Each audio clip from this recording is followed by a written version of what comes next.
Hey everybody, what's going on? I'm Fabian for Liberty. FabianForLiberty.com is the website, also FabianCalvo.me. Hope you caught my interview with Greg Hunter yesterday about the shadow banking system, the collapse of Japan's economy with an unprecedented historic QE, and a bunch of other things we covered as well, including banker so-called suicides, or they've actually been suicided.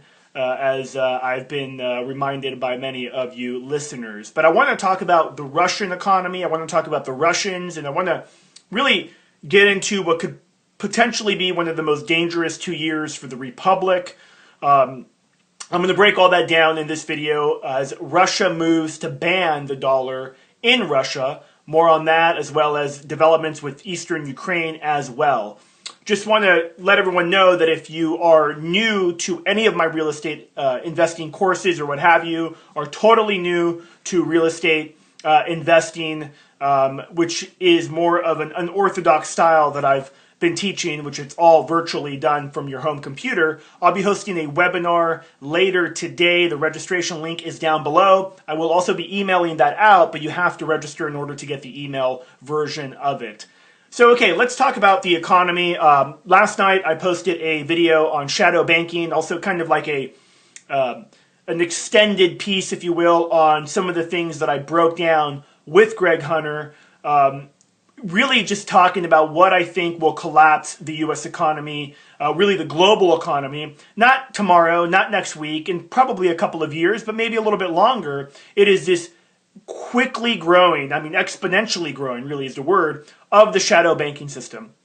And how the big banks that run America, run the West, how they've been able to set up this shadow banking system, most of it offshore, and have been able to use it to completely manipulate every single market. In case in point is the manipulation of the US dollar, with a lot of mainstream analysts talking about this dollar bull run, where the dollar is basically surging.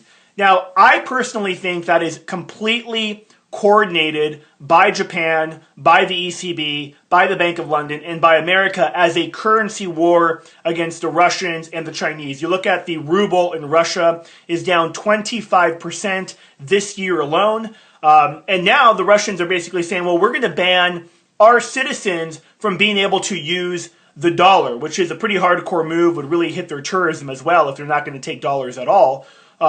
Because a lot of Americans and a lot of people go there with dollars to visit. But what does that mean? Because the Bank of Russia isn't gonna. They're still gonna use dollars. They're still gonna use dollars to sell oil and all kinds of stuff. But they're gonna, I believe, prepare their citizens.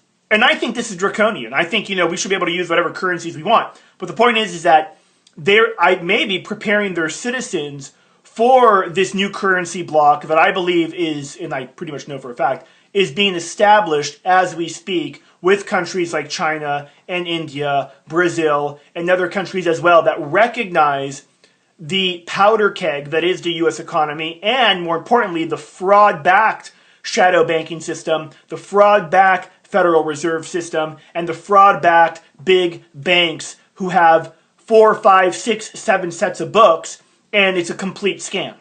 And anyone with any foresight can figure this out. This isn't like, some kind of crazy, hyper-researched forecast. This is a pretty well-known freaking fact that when you create as much credit and as much margin debt and as much phony fiat dollars as America has, it's not going to end well. But why? What does that have to do with the next 2 years?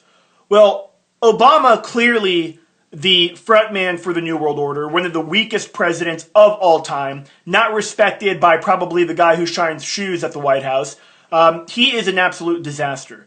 And things aren't any better that now Republicans got in. They're, in fact, the faction of Republicans that got in. Not many Rand Paul, Ted Cruz type libertarian Republicans got in. No, the more progressive Karl Rove, Jeb Bush type Republicans that are all ready and willing to start World War III. These people think they're Cold Warriors. They think we're living in the Cold War. And I think, Putin recognizes that his opportunity to likely bring in Eastern Ukraine into Russia, to maybe expand into Eastern Europe, his time is now. So it's dangerous globally It's also dangerous at home as well. I was going to, do a whole video about, I'll talk about this today on the podcast, about how, Obama could very well push civil war in America in the next couple of years. And I know that sounds like hyperbole, but look at his speech after the election. You would think he would be like, well, obviously the American people aren't down with my policies, and this is a repudiation of those policies, but just the opposite. He's talking about global warming, how he wants to push that by executive action. He's talking about immigration. They're now saying by December he's going to give amnesty to millions of illegal aliens. And what does the average American think about that? Well, they're completely against it. And their voices are not being heard at all.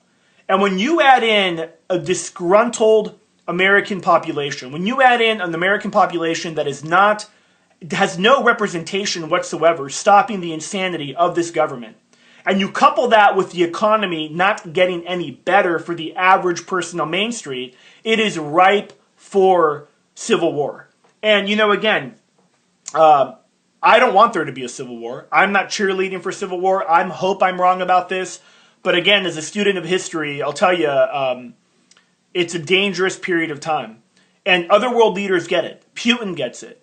Putin gets that Obama, his time to move right now is now. Also, he gets that his influence over the Iranian nuclear deal is huge.